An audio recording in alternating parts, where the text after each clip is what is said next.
right, let's do it. Anthony, take it away. What's going on, guys? Anthony Angelillo, branch manager with the tag team Paramount Residential Mortgage Group, episode 5 of Damage Control. I've been doing this business for quite some time, and Melinda and I did I'd say, a lot of events in the past, and we came up to the conclusion that after every single event that took place, there was an abundance of questions, Q&A, and problem solving and issues that we were basically trying to alleviate. And so we came up with this wonderful idea to have this series before COVID-19. Here we are today, going live on Facebook and Zoom, other platforms in the future, and we're helping a lot of agents out, and it's great. Great exposure to help a lot of agents out, and it's just, you get goosebumps because from something you're thinking for a whole year, and then now it's into a reality, and we're doing it, and we're helping a lot of agents, and I'm excited to bring on my main man over here, Clinton Williams. This guy is a beast. I met him quite some time ago in a different event. I said, you know what, this would be the perfect person to talk about team building. He reached out to us as well, so it was a mutual thing. And here we are today. So I'll bring it to Melinda. Hey guys, Melinda Grimaldi, real estate attorney, your title guru and co-host for Damage Control. So we're not only bringing you things about real estate in its core, right, about title, lending, sales, and real estate properties, but we're also bringing you some practical guidance on marketing, team building, business building, whatever it is that we think is going to bring value to you guys during this time and beyond, because we started this before Zoom was cool. For the record, okay? We started this before Zoom was cool, so just remember that when you're thinking about which Zoom call to jump in on, okay? So, so excited to have Clinton on today. As a team leader himself, why not go to someone who's done it and is doing it right now to help guide us? Anthony and I also have teams of our own, so we'll be chiming in with some lessons we've learned. Clinton, why don't you introduce yourself to everybody? Tell them a little bit about your experience with teams and everything, and then we'll get down to the nitty gritty right away. Nitty gritty. So first off, I'm excited to be on this Zoom. Unlike Anthony, being a team leader, we've been doing the Zoom thing for a while now. So not just because of COVID, but it's the right thing to do, right? We're in a changing market. It only makes sense to communicate on the go when we can. So real quick, Clinton, I've been in the business on the real estate sales side since 2013. But before that, I was in a business as an investor since 2007-8 with a real estate small investment firm that we created with my older brother. So I was involved in that whole thing when the market went crash, and we lost everything. So at 22, I was bankrupt, broke, and foreclosed on numerous times, right? So I've been there, done that. Fast forward a couple of years, actually almost over a decade. Got back into real estate, but on the sales side. And I'll be candid with you guys throughout this whole conversation. As my team knows, I believe in just saying what it is and just being candid and being open, because that's how people grow, right? When I first got into this business from a sales standpoint, it was never to build a team. That's the reality of it.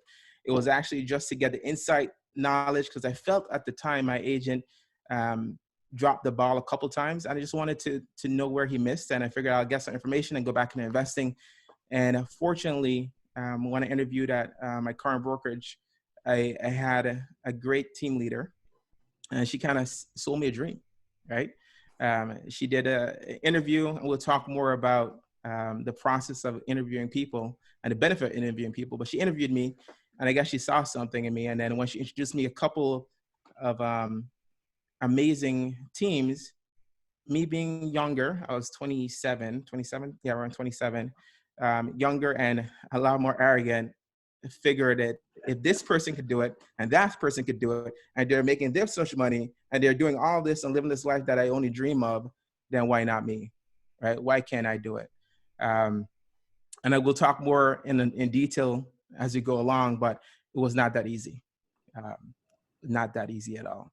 But from fast forward a couple of years now, we're ranked in the top 1% of our realtors in the state of Florida. Nice.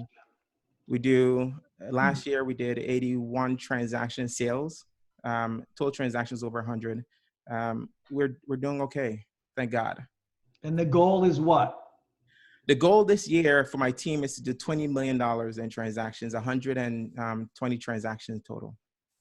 See, we Awesome. talked about that in the last episode, Melinda. He's also goal oriented and he's got his numbers all pasted on his office. Super important to know your numbers, right? Yes. So important. So important. One thing I did miss though, I guess, because you brought up numbers. So my background before I started selling real estate, I'm a structural engineer, so licensed PE structural engineer. Not the average profile for a salesperson. Would you agree?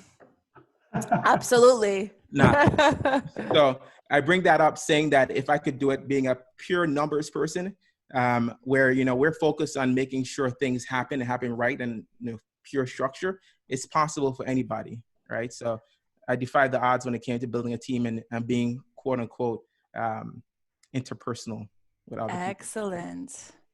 We already have a question, so let's go right into questions before we get on our agenda. With the pandemic, do you think about tweaking your numbers? Yes. That's no questions asked about it. I've thought about it. I'm thinking about it. Have I changed it? No, I haven't. The reason why I haven't changed it, who asked the question? Danielle. Hey, Danielle.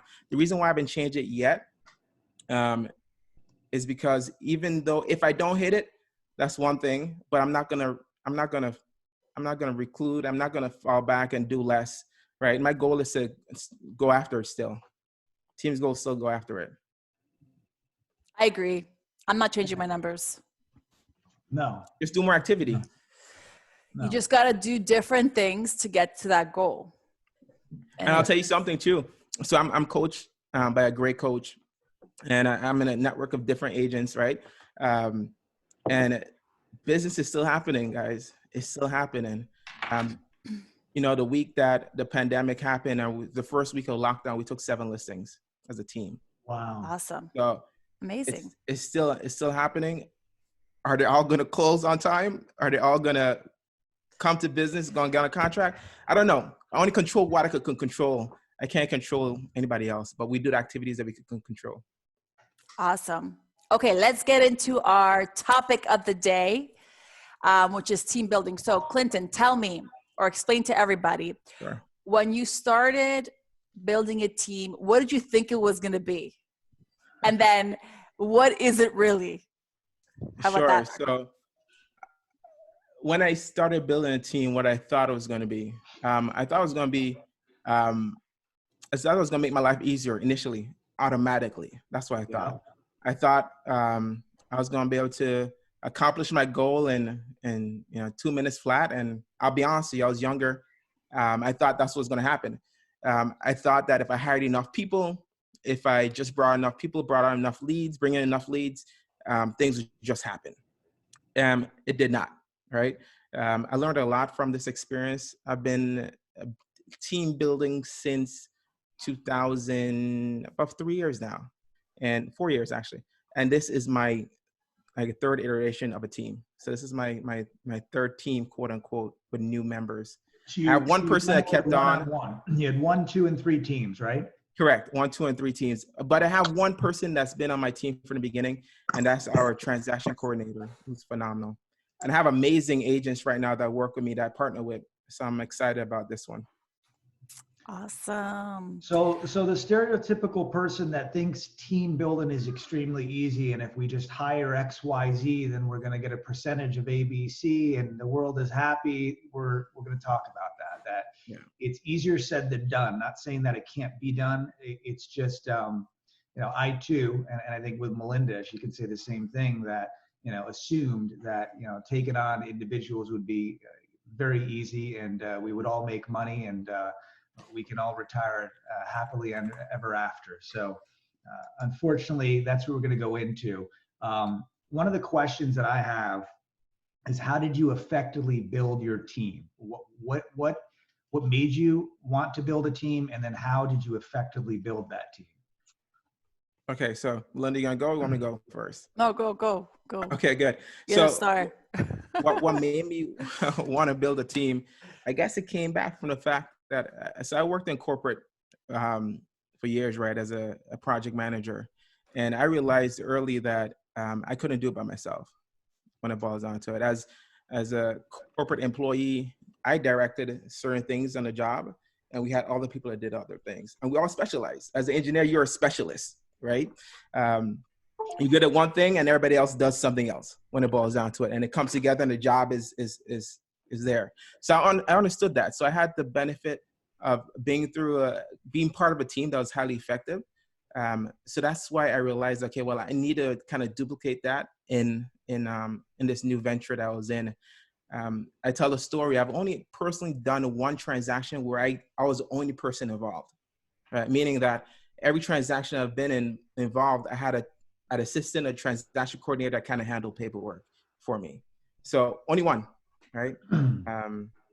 And as of today, I was updating our buyer's consultation guide. We've sold over 682 homes, and I've only done one of them, right, from start to finish.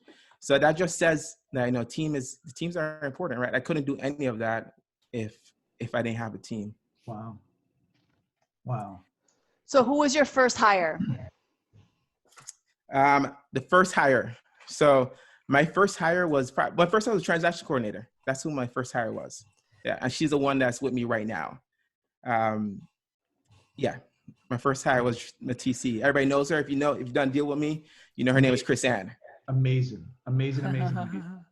So who was hire number two?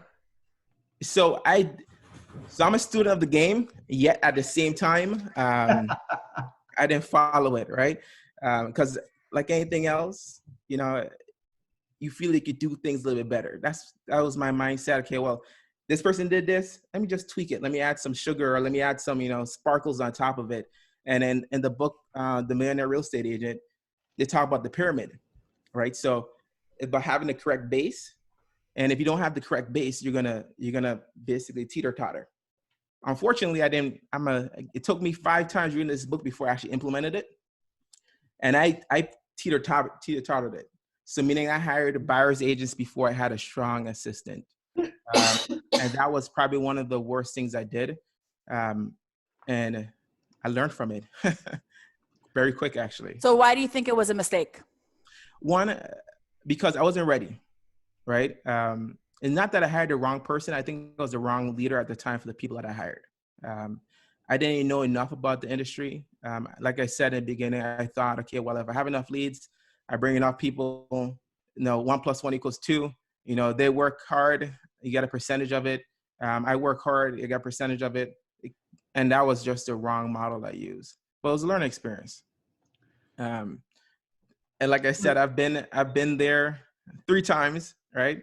Every time I did it a little different, but I think not that I found the sauce, because we're always learning, always growing, but I'm doing it more by the model now. Okay, cool. So you're talking about the Keller Williams model for team building? Yeah, there's so many different models, right? Like they say, everything works doing nothing doesn't. And you kind of learn your own way, but there's still fundamental things that you need. I mean, no matter whose model you're using, if you're using KW, using another broker's model, using, Tom, Dick, and Harry, who has a real estate coaching team, right? Everybody has a coaching team that's selling a model. There's something similar in the foundation, which you have to have a foundation together, which is typically the admin side. So we have a question here. How quickly can you identify if someone is going to be that fit for your team or not? So as you're building your team. That's more into the recruiting techniques that we were going to go into. Gotcha. Okay, so why don't we start with, how do you recruit your members when you are looking to add? Okay, so I'll tell you how I did before. I'll tell you how I do now, right? Okay, good. Because I want you guys to learn from the mistakes I made. You're probably going to learn more from the mistakes I made than from what I'm doing right now. Hence damage control, man. Yeah. So when I first started, I had just been candid. I just hire anybody who wanted to be on a team, right? Who I felt was nice, who I felt who I jived with, had a good feeling about, right? That was kind of what I hired too. Once again, I knew better, and yet, you know what? this person feels right inside, I could have a conversation with this person. So let me hire them. Right. That's kind of how I hired. I hired without really having a system in play. Now it's a long hiring process. Probably a little bit longer than it should be, but right now it takes about 5 interviews to become part of our team, right? I go through the KW personality test. I go through this test, as most people know it as. I go through interviewing process. The first interview, when I had my assistant was her. She would interview him. Then we go through a one-on-one interview. I get to know him a little bit deeper. We have a team interview, right? This is going to talk about more, but the team actually has to be okay with this person. End of the day, I make the decision, but I want to make sure if we're bringing somebody in, they're going to fit, right? Because it's a family we're building too. That's crucial. I think I do the same. I use that technique too. Once they get through the first few tests, then they go through and do that as well. And Anthony, what do you have, like a structured hiring process? Oh yeah, I do. I'll share my screen in 2.2 seconds right now. And you're going to see that what I do is I have a no tolerance policy. And you follow the policy, otherwise you're just out of here. So I hire slow, I fire fast. I'm notorious for that. I think Pure MG probably thinks I'm a little bit too much with that. But if you don't fall in this category, then you don't belong in our team. It's simple as that. And some people actually fall in this category and then weed themselves out. Okay, so that's the hardest part, and that's the hardest part to really nurture. Okay, so we have no negative talk. We have positive action, positive outcome. We have a 24-hour rule. We have a 24/7 rule. We're not bankers 9 to 4. We're working around the clock, man. You real estate agents are literally grinding 24/7. We're there to back you up. We have response time under 5 minutes. That goes for ETCV. Everything needs to be responded in a timely manner. We are never late to anything. And if we are, you better have a damn good excuse. I don't want to hear about the traffic. Commit first, figure it out later. Leave no person behind. We are a team collectively. And that goes with real estate agents and any business affiliate. So team. And then follow the machine. Tag work makes the dream work. Just trust our process. Trust it. Anyone that knows that we do business, we do it very well and effectively. Our team is everything. Our operations is amazing. And it starts with sales as well. Clean data in, clean data out. We are very selective of who we do business with and what programs we want to take on, because we don't want to lead someone down a path that can't close. You get one shot, guys. And then we don't tolerate any drugs, clean eating, exercise. Anyone that follows me, they know that I run constantly and always work out. So clear mind, clean body. And then we act as a team player. We're also dress sharp, be sharp, and grow in all facets of your life. We want people to grow. We want people to excel, whether it's going to be on this team or something else. It's about growth. So Anthony, personal life. Anthony, do you show them this list? And Clinton, do you have you talk about expectations and things during your interview process? Is that part of your process? Yeah, it is. It is. No questions asked about it. Probably the expectation portion is where we kind of weed out most of our candidates when it boils down to it, right? When they get to a part where, hey, this is the obligation to be part of this team.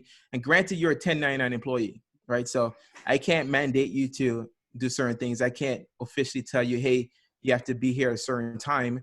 You have to work this many hours because, you're an attorney, Melinda. Yeah. I can't do it at 1099. Yet at the same time, my expectation is that you're going to dedicate at least 2 hours a day prospecting. And it doesn't have to be, bang out the phones, which if you know our team, we're telephone prospectors, right? That's kind of one of our niches, but it doesn't have to be purely on the phone. It just has to be doing something to get new business. So there's certain things that we have to get. If you're going to be part of our team, there's a certain amount of open houses you have to hold. A certain amount of, like I said, prospecting has to be done. A certain amount of transactions has to be coming forth, right? Or attempting to get. Every now and again, we don't hit it. That's life. But the team expectation is that every team member closes at least 2 transactions a month, right? And then essentially you're prospecting at least 10 hours a week, like physically prospecting on the phone. If you're in person, you're door knocking, you're, networking. Zoom has become a thing now, right? For a majority of people when to communicate and connecting, you're doing something where you're actively getting business, and that's the expectation. That's and one. You're doing Zoom calls every day, right? You've got routine with your team, and correct. At 8:00 in the morning, we have a team huddle. And we've been doing this for a while now. We tried it different ways. We tried on the phone. Like I said, I failed like numerous times. We tried on the phone. We tried in person, right? And getting to the office at 8:00 for everybody who lives in different locations, kind of challenging. The reason why we do Zoom now, we started doing Zoom a year ago, is because I realized that you could be on the phone and they could be on mute and they're brushing their teeth, right? Or they're making breakfast, or they're doing something they're not dialed in or focused. Right. That's when I was like, hey, well, you know what? Let's do it in office. You guys are going to be here. I'm making sure you guys are not doing what you need to do. You can just be in and be online and be focused. Then we had the challenge that a lot of the team members are parents, like dropping the kids to school. It becomes harder getting to and from the office in time than just showing up late. The Zoom works. How many team members do you have now? That was one of the questions. Sure. Right now we have 5, including myself, sales side. Okay. All right. So you set up your expectations. I'll tell you what I do. My ad is so intense, it weeds out like 95% of the applicants. Oh my God, dude, that ad is my ad. Share that ad for everybody in Facebook Live and Zoom. I'll share it. It basically says, if you're like this, don't apply. If you're like this, don't apply. It tells you everybody who shouldn't be applying to the job. And then if they actually make it through the bottom of the actual email, it says, don't reply through this job platform. Go to my website, go to this section of the website, send an email with this subject line, with these questions answered. If they follow instructions, that's how they get a phone interview. So, and that's setting up the expectation up front. If you think you're going to take 5 smoke breaks, or if you think you're going to like show up to work late, or accidentally be sick every Friday or Monday to get a long weekend, like this is not the job for you. And I do that following direction thing because we have very detailed things in our business. So we need to make sure that people can follow instructions and pay attention to detail. So that's how we weed out and do the, and we also have a team interview portion with the rest of the team members to make sure everyone fits in. So that was one of the, our portion of it. I see here. Yeah. Clint, okay, so this is the perfect, I had this question for you as well. Clinton, when in your business did you realize that you needed to create a team? Like when should someone when should someone start a team? Like when are they ready? How do they know? That's a great question. And then the typical answer you would read it and see is that when you're doing at least 25 transactions, right? That's when you should create a team, right? But that's when it's saying create a team, that's when you bring on your admin, a full-time admin, right? I don't want people to start thinking, okay, well, if not full-time, at least an admin assistant. The first hire should not be a buyer's agent, right? I've been there, done that. That's probably the worst hire you can make. You should really be able to support your team. Leads, granted, but you need help when it comes to the admin side of it. So for me, I knew I needed a team from probably like day 2, right? I just didn't know how to do it at the time. Like I said, I'm quote unquote should be good at paperwork. I'm not, right? And I'm probably getting it's crazy. I'm probably getting worse now because I don't do as much. But I just hire great people that take care of the paperwork very well. When did I know? Like I said, I knew from the beginning. And the reality of it is Danielle that asked that question, right? Yeah. Danielle, I think everybody needs a team, right? One thing my coach told me, he said, you're either going to be on a team or you're going to build a team when it boils down to it.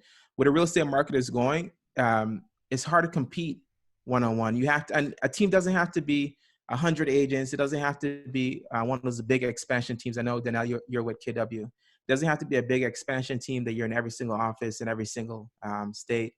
It's just somebody or people to support you, and you're supporting them when it boils down to every team member has their own vision, their goal, their desire. And as a team leader, like I said, when I first started it, I wasn't the right leader. now I think I'm a little bit better, and realize that really to accomplish and be successful and to ensure that your business is thriving is to ensure that, one, you hire the right player, right? And two, make sure you understand what they want, and make sure you're as involved in making your business grow as you are involved in making them grow as a team member. Cool. So what do you think didn't make you a good leader when you started? And what do you think you've worked on? Like, what are those key skills to be a good, effective team leader? Okay. Key skills. So I'll tell you how it was. Most people think now, if you know me now, you think I'm the most patient person in the world. I listen very well. In the beginning, I was not. All right. I come from a very high demanding, okay, well, get this done, get it. I was construction, right? We build the biggest things in the world, right? The company I work for. We got to get this done. We got to get it done now. Right. And that's kind of where my mindset was. Okay, well, I'm giving you this. Why is it not done? I was the quintessential person that said, I'm not going to curse, but, I was that person that you probably wouldn't want to work for, right, at that time. And then I grew. I mean, as anybody else, you grow, you learn that, okay, how to make, like I said, I spent a lot of money learning, right? Amen. And, Me too. yeah. And I learned that, that's not how it works. And once I really honestly felt, okay, well, to be successful, I have to have this vision, and all my team members have to be part of that vision. And Gary Keller has this saying, which I love so much, is that your goal is to have a bubble, right? And you're going to have people in your bubble, right? And the way that my bubble grows is to ensure that the people that's in my bubble, their bubble grows, right? So effectively, I have to make them grow for my bubble to grow. Love that. So that's the concept of my team. Essentially, we have a goal. We have one team vision, right? And then we have this activity we do in our team at the end of the year.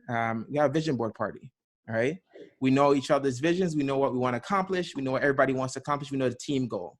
And if I'm going to use names. If Maria wants to do this, right? If Maria does this, this happens to the team. If Sophie does this, this happens to the team. So as a team leader, my goal is to make this happen, make sure Maria is supported, Sophie's supported, Nushi is supported, Craig is supported, right? Jonathan's supported, making sure the people that align with me are supported to ensure that we grow. That makes sense? So yeah, and I think that's by asking, right? I think as a leader, you need to ask them what they want to do. So by doing the vision board and those kind of things is like asking, what are your goals individually, personally, professionally, right? And then helping them to achieve that and guiding them. No questions asked. And on top of that too, it keeps them accountable. Right? Yeah. I did that with my production manager who's actually on this call, Mr. Brian Sanford. First thing I asked him, what's his goals? And he said marriage and a house, and he accomplished those goals. Now we gotta circle back to those goals. But would you say, Clinton, the benefits of the team? If I'm a real estate agent, what are the true benefits of having a team? Is it to scale the business? Is it to, capture more business? What's your take on that? Sure. So the benefit of being on a team, the true benefit for me personally, I think, is accountability, right? Because the reality is anybody can provide leads, right? You could go anywhere and provide leads. So accountability is what trumps everything. The fact that you have, because in real estate, right, as you guys know, you have the highest lows and the highest highs and lowest lows within 5 minutes, right? You just put $1.2 million property on contract. You get a call 5 minutes later, something fell through. They don't want the property anymore, right? Boom, just like that. So having support is important. Have accountability, knowing that, especially now, what's happening right now, you can just feel it out there. Like there's so many people that are down. I have the opportunity to speak with a lot of agents in our office. And when I speak with them, I ask them what they're doing. They're just kind of waiting, right? Just waiting for this thing to pass, not being proactive. As a team member, we're pushing, right? Yeah. Every single day at 8 o'clock, we talk, we push, we talk about our wins from yet the day before. We talk about learning experiences, right? We enforce learning. We talk about our goal and our game plan. We have accountability to each other, right? That's where I think the team value comes in the most. And obviously, there's a monetary benefit too. The marketing is paid by us. The leads are provided. We align with great vendors to use. I mean, you have the experience, right? Right. Especially as a new agent, you don't have that experience. Not because you're not good, just don't have experience, right? The battle wounds. Exactly, right? These scars are here for a reason, right? So that's one of the biggest benefits to me. And real quick, going back to when I first started in business, I saw these teams that were doing amazing, right, from a financial standpoint. And I interviewed some of them because I'm always, like I said, I was open to being on the team, but something didn't jive well where I didn't feel no teams out there were something I was willing to join. So that was kind of the building block. Okay, I'm gonna create a team that I personally would want to be part of, right? And that kind of was the model when I started building. So you believe in culture. Culture is key, is king. And right? you said accountability is everything too, which I love that word, because I think that is the benefit of having a team is when you're in a downtime like this, you have those team members to lift you back up. It's almost like a workout partner. So respect that, man. Respect that. Yeah. Well, I had a good question comment. Talk about your training to be leaders. So I know, Clinton, you said you did a lot of coaching. Did that help you in your leadership? Yeah, it did. No questions asked about it. I think I mentioned this before the pre-call, before we got on the Zoom. My first year, I traveled a good bit, right? I'm a student, right? When it boils down to it, and like I said, I guess it comes from a little bit of arrogance. If somebody could do it, I could do it too, right? But how did they do it, right? So I gotta learn how they did it. So I traveled, I called, I spent more money in coaching and training than I made my first year. Being candid, my first year in real estate, I made $14,000, right? Net, right? So I went from a career where I was making close to $500,000 and now I make $250,000, I'm sorry. And I made $14,000. It was hurtful, but yet I spent a lot, but I learned so much more.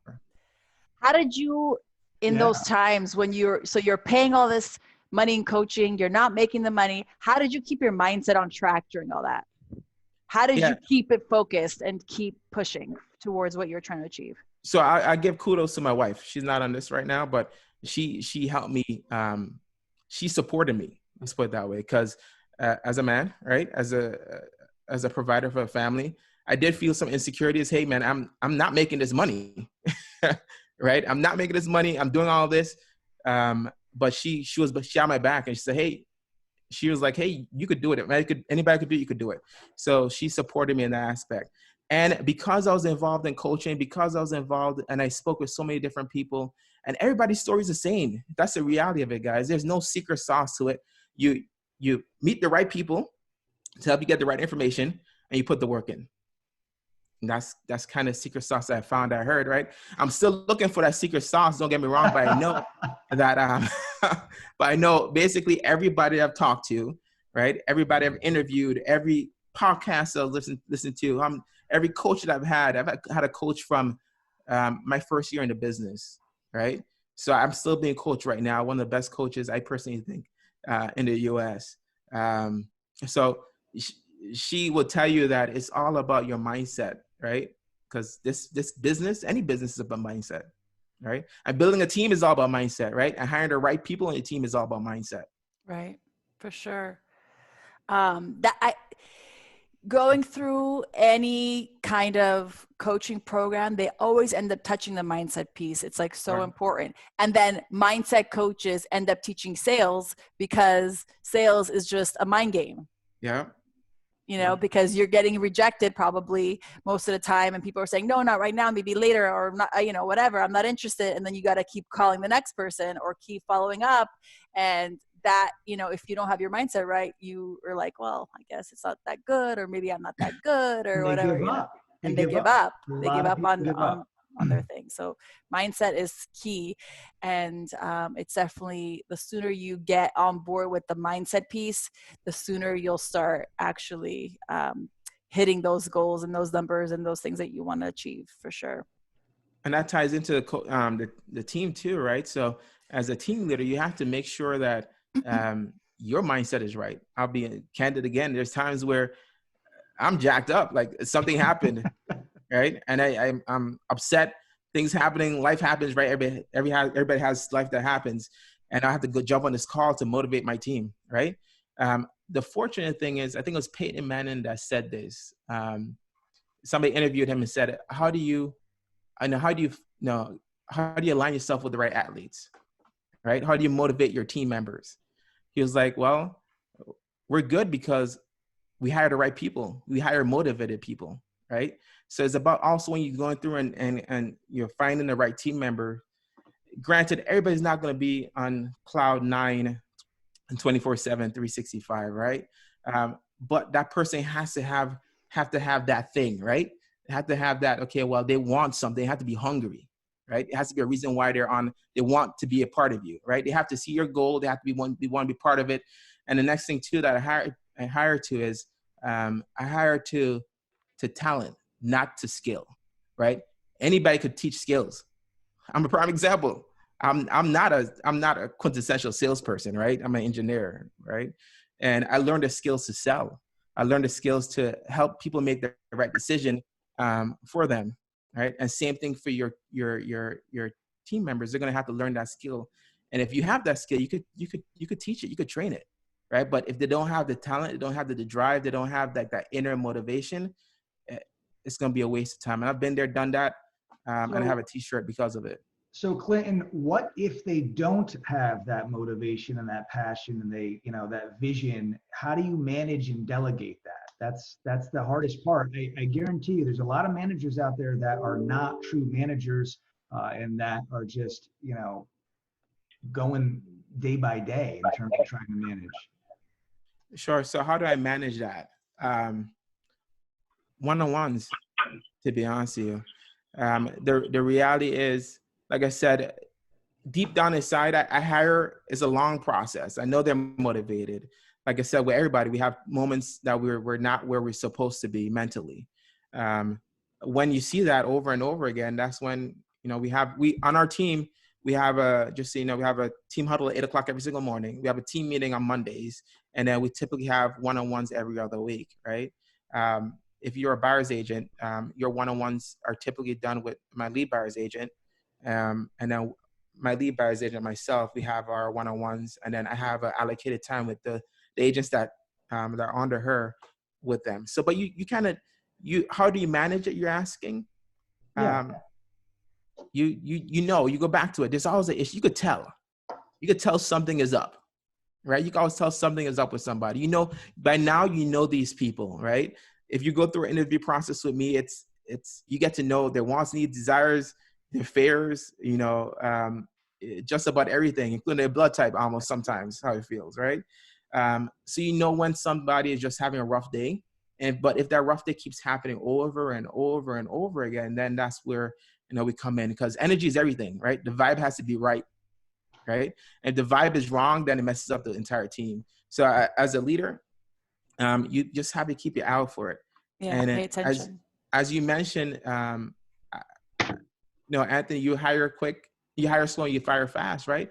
If the vibe if it can be corrected, right? I'm not a psychologist, right? Even if sometimes we feel like it, I'm not. So I'm not going to try and be a psychologist and solve somebody's, problems it is beyond my specialties.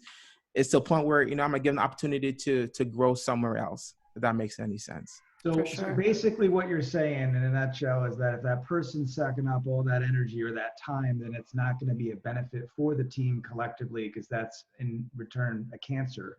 And correct. That's needs to be removed very quickly if that's the case. Correct. And we give them chances. Like I said, I know everybody's not going to be, 100% every single day. Yet if they're continuously doing it and they're draining the team, right? Because energy is everything. Money follows speed and follows energy.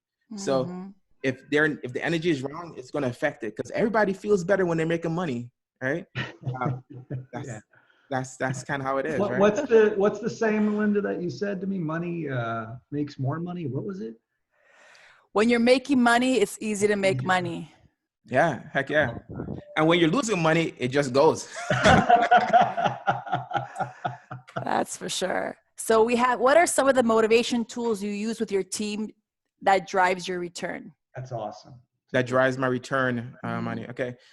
So I'm a big fan of, do you guys know Darren Hardy? Mm-hmm. Okay. So Darren Hardy is, if I had to be somebody who was in the public, like a speaker, that would be my man. Yeah. Right. He's built an incredible team. He calls it the A team, right? And he says, like I said, going back to the paint a man thing, you hire the right people, right? This whole team thing, I know it's hard, and take it from me. I have third team, but you learn after a while, it is only so much motivation you can do as a team leader, right? You want to keep them engaged, right? That should be a little bit more pointed. What do I do to engage my team? Contest, right? Engage them with opportunities. Engage them with shout outs, right? Because as human beings, we like to be acknowledged, right? The little things help. I mean, just knowing, like my lead buyer's agent, she's the lead buyer's agent because she's a producer, right?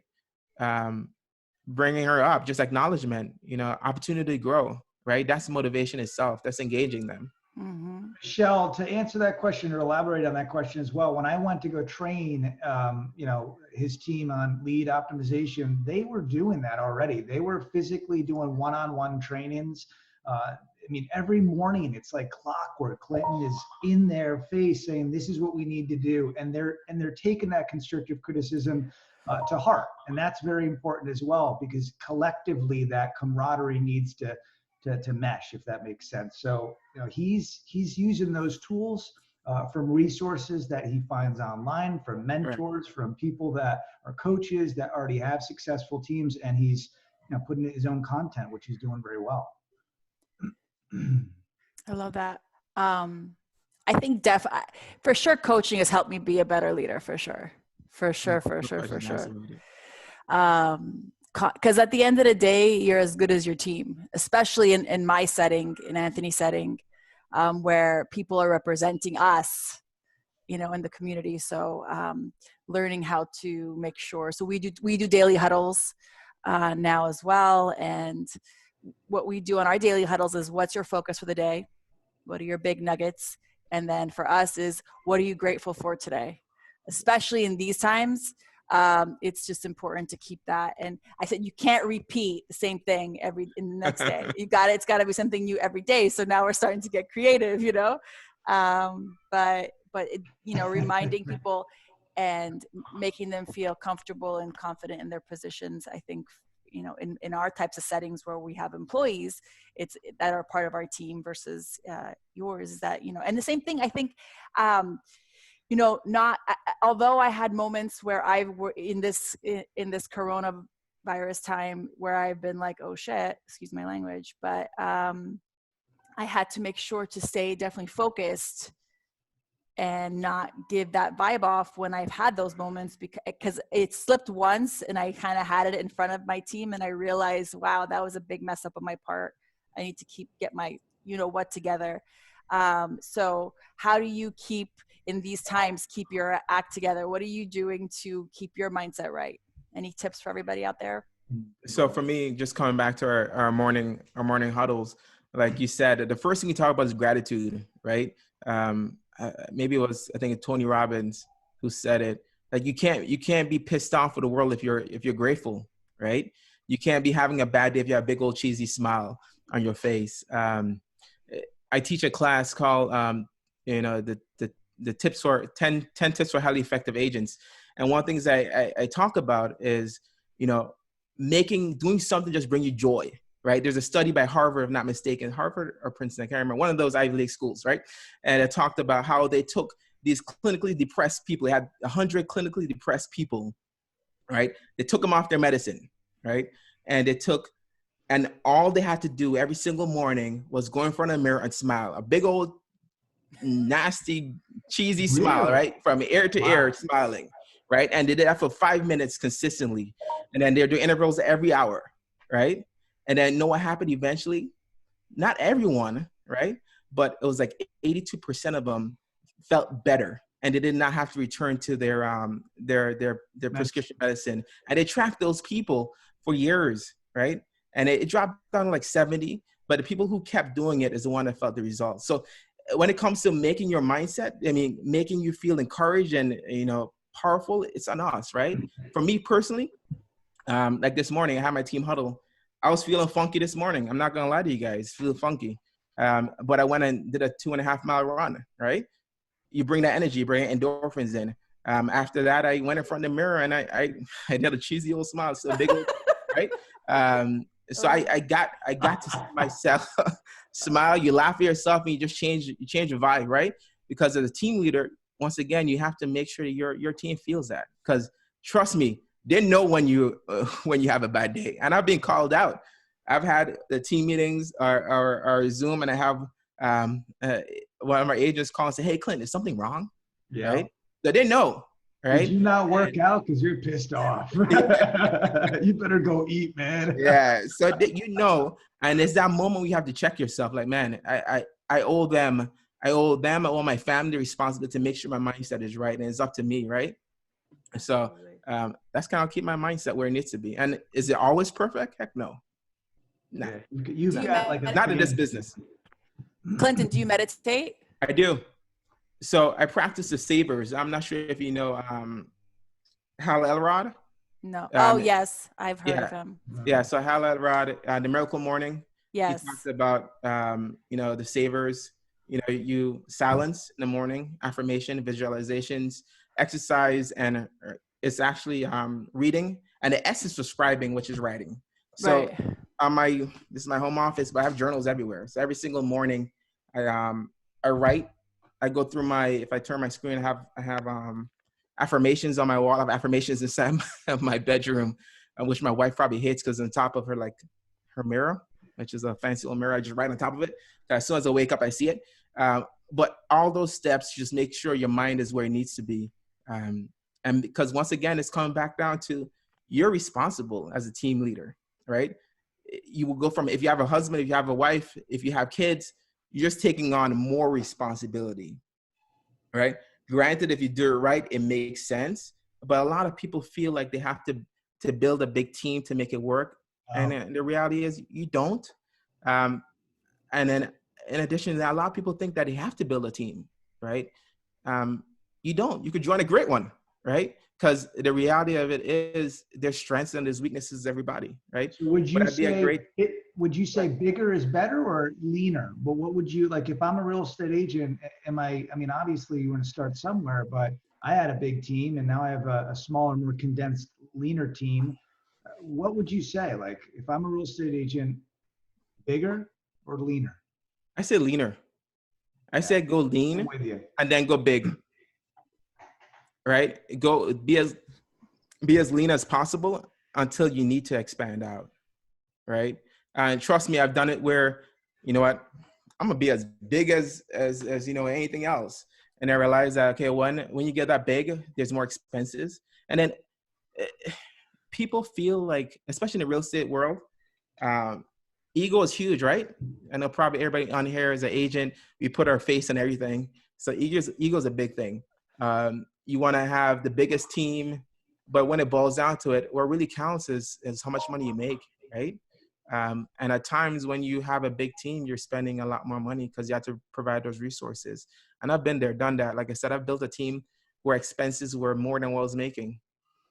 That's a quick way to learn you're doing it wrong too, right? Yep. So being lean and then have a huge vision. My vision is huge for my team, right? I want to be in top 50 teams in Keller Williams globally. So I have a big goal for our team. Is it happening this year? No. Is it happening next year? Probably not. Is it happening in 5 years? I don't know, right? We don't know. But yet that vision is there. But I'm going to do it as lean as possible, right? Until I need to expand out and get bigger. But even when I get big, I'm going to make it lean still. Well, that's funny that Michelle just asked that question because I was going to ask you, what are the tools that help you stay lean? Sure. I know for Anthony, myself, we're big on systems. So what do you guys do? Systems. So I'll tag team that one too, right? So systems is key. Having a structure. For me, how I got a good way of getting lean. If you're starting off, is hey, you know what? Everybody needs leverage, guys. There's no questions asked about it. If you're in this business, you need leverage, right? And in real estate, leverage comes from the aspect of listings, right? And leads and all that good stuff. So how the easiest leverage piece from team building is a transaction coordinator, right?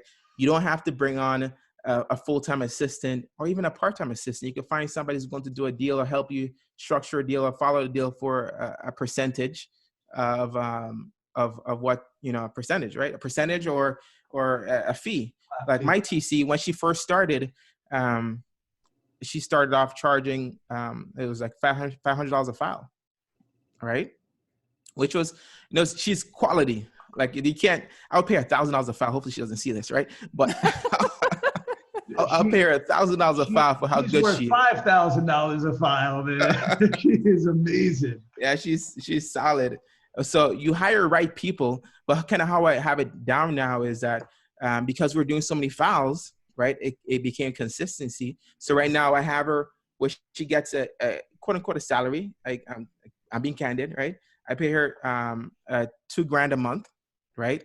And then on top of that, she gets $300 every file that she closes, right? So and it's crazy because I spoke with her. She was an entrepreneur. She did very well, debt free, has multiple properties, passive income. So for her, it was about stability too. So works both ways, man. You really need. That's why it's important to see the goals of where they want to be. And what their future is in 5 or 10 years.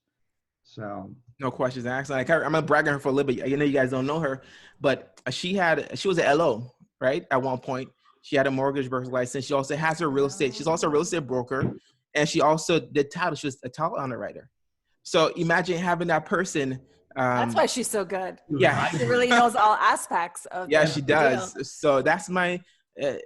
You hire the right person. Pay them pay people what they're worth when it boils down to it. So what would you say is the best recruiting techniques that you could give everyone in terms of advice? What should they focus on when recruiting? So when recruiting, techniques wise, so I don't really run ads. I'll just be honest. Have I done in the past? Yeah. I mean, I've used Wise Hire, which, sends out the job hires. I've had applications come in like 200 plus agents applying for a job. But I found my stars, the people I have right now, have all come organically. They've heard me speak somewhere. They've just seen me around. I've done a transaction with them or something, and then they go through the process.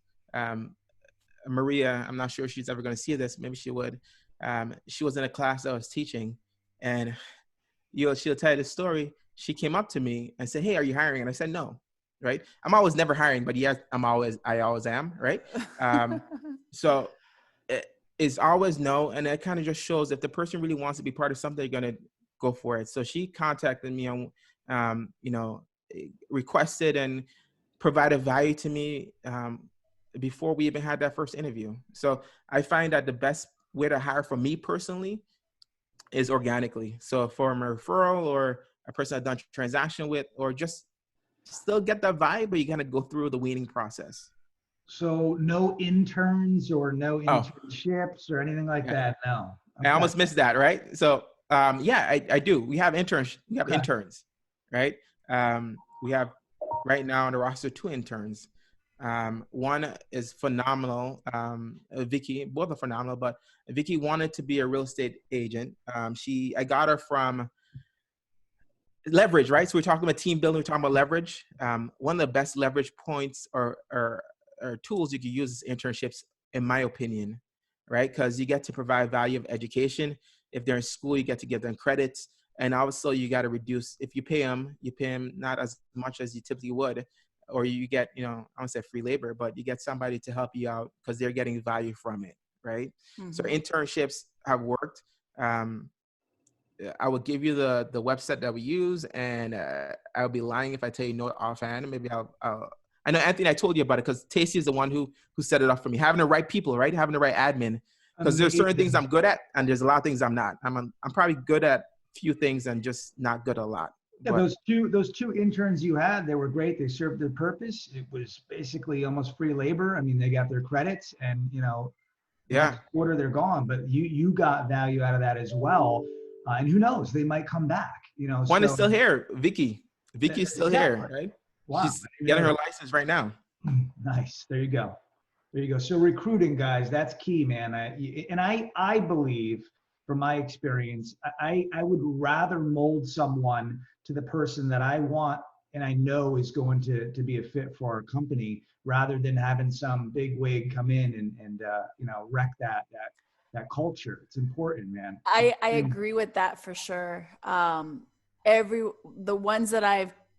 team members I've trained from scratch are all my star players, and all the people that came in with all this experience are no longer with me.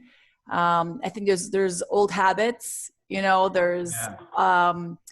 there's not even just old habits. It's also like they come with baggage, or they come with, different kind of mentality from different companies, different teams that aren't necessarily a fit, versus if you molding that mindset, the way, and that positivity, it definitely helps, it takes time and takes energy, but it definitely is something that works out a lot better in the long run for the right person, for sure. Hey, Melinda, just looking through the comments, I guess Michelle asked a question. Yes. What lean software platforms do you recommend for a new team, right? It's a good question. It depends on where you're at, right? If the best software you have, I know it sounds kind of corny, is the one that you use, and yet at the same time, you could spend a lot of money on things.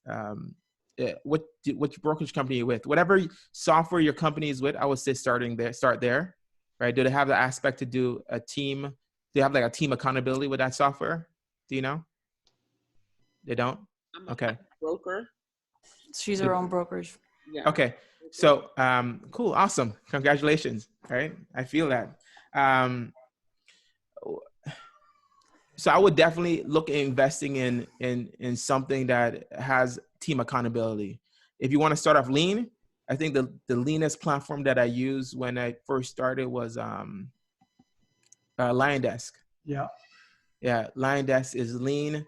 It has the ability to have a team accountability towards it.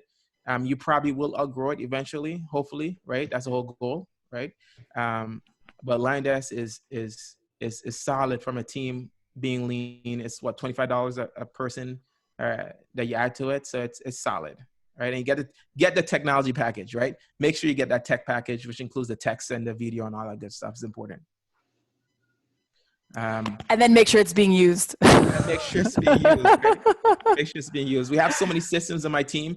I start off with LionDesk. I mean, I started off with, at the time, KW, we were using, I forgot the name, a market leader, right? I didn't have the team capability. Then I went on to LionDesk. And then right now we're using FirePoint, right? Which is a leaner platform too. It's not crazy compared to, say, a Boomtown. It could get there really quick, right? But it's a little bit leaner than Boomtown or Commissions Inc., which I've used Commissions Inc. before too. And I've also used Boomtown. FirePoint is lean. But until you're really ready and you're making that, where you feel comfortable spending that money. And from a marketing standpoint, from a system standpoint, I have a formula, right? I'm probably on the higher end compared to what the book. And if you guys don't have this book, even though I'm a KW agent and I bleed red and I bleed KW, it still has it has valid stuff in it, no matter what brokerage firm you're with, right? So I advise you to take a look at it too. But having a strong system that you have your people in and you can have accountability with your agents is key. And FirePoint has that for us, right? It's very clean, very, very, okay, I see what they're doing. I see how many calls they're making, because it's about keeping them accountable. You can't tell me, hey, I'm making, I'm on the phone for 2 hours and I'm making this many contacts. I can see what you're doing, right? So it's either you're lying to me, which you're not going to lie to me, right? Or you're just not doing your job, right? And when it comes down to a point where, okay, you're not hitting your goals, you're not hitting your 2 transactions a month, you're not hitting whatever goal you set personally for you, we could dive back and see what's causing that to happen. And so you need software that keeps you accountable and keep it lean. Like I said, LionDesk, FirePoint, HubSpot, I don't know it that well, but I know Anthony, that's his thing. I'm not sure how much it costs or how lean it is.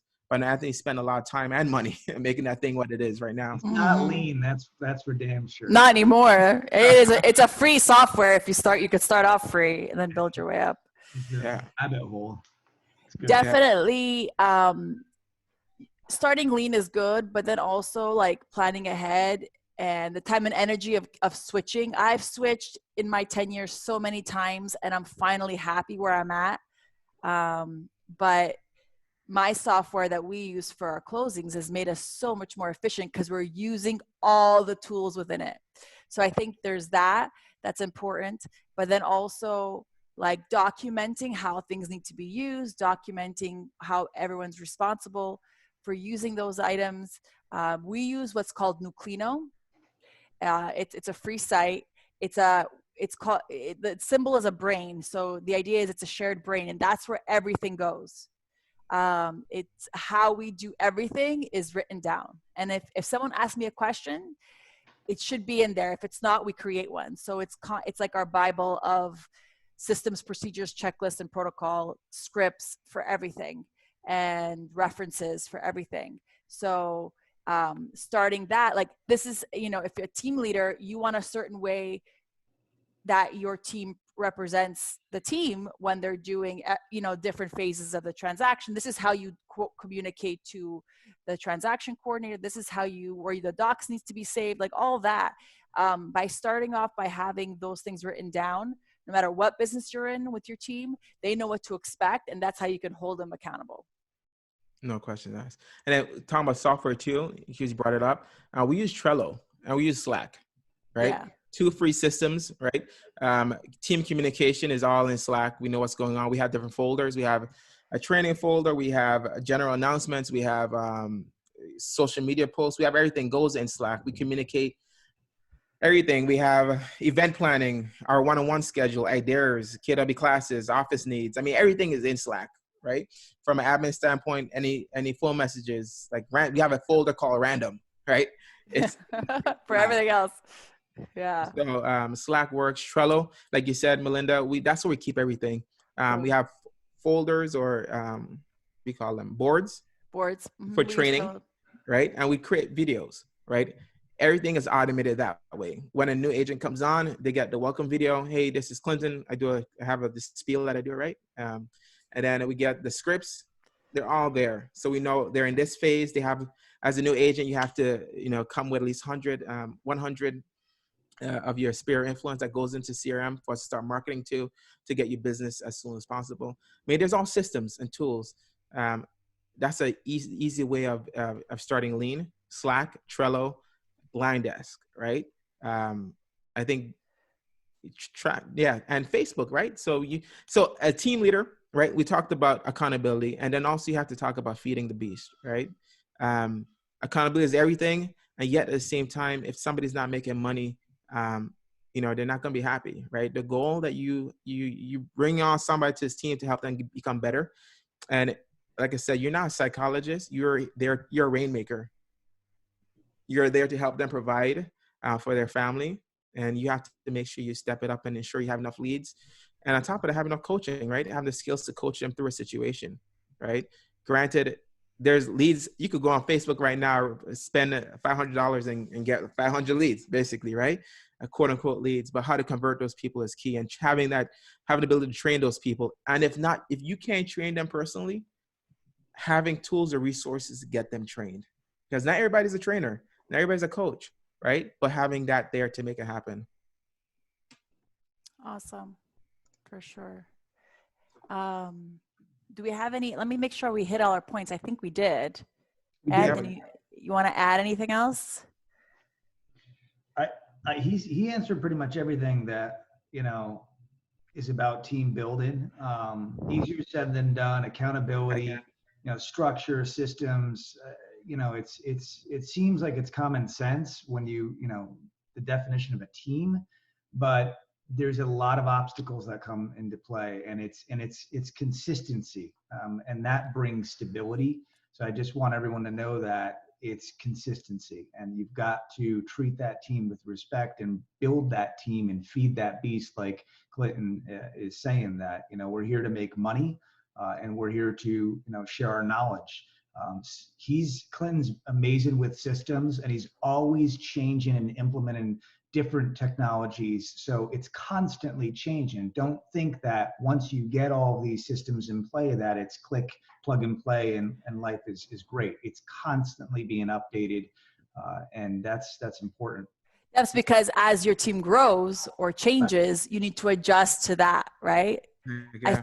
Our checklist for our closings has changed like 10 times, right? Like once a year. Every time our team changes, our dynamics change, how many people we have on the team, how many users we need, and all that. It's like I've changed softwares and checklist systems like I don't know how many times. It's like just when you start gelling, then you grow and you add, and then you need to adjust. So it's super important to make sure that you are reflecting on where are the gaps, where are the problems now, and then going to that area and trying to solve it there and seeing what the resolution is there. Clinton, go ahead. Oh, okay. Clinton, if you were to tell yourself, like when you first started, like what's the one thing you wish someone would have told you? Oof, good question. Going back now when you were first starting, like give yourself advice. One thing. That's I tell myself a lot of things actually. If I had to boil down to one thing though, it could be more than one thing. Have patience, right? Have patience in the fact that and not have patience with not only other people, but have patience with yourself, right? That's the one thing that I wish, and I tell myself that every single day.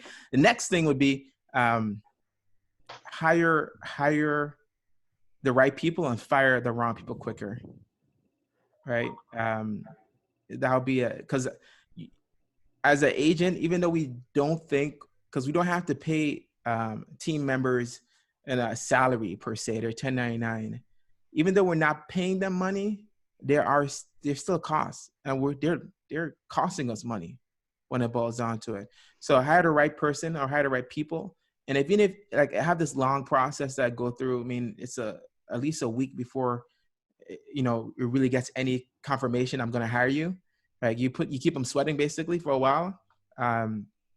Even I go through our process, multiple interviews, and go through this whole thing. And I know all about them, psychology tests, all that good stuff. I still make mistakes, right? And part of his ego, man. I went through this process. This has to be the right person, but man, this person is not working out. But I went through it. I already spent this money. I already did this. I'm just keep them. I'm gonna try and tweak them and make them work. And I realize that you're spending time and you're spending, brain power.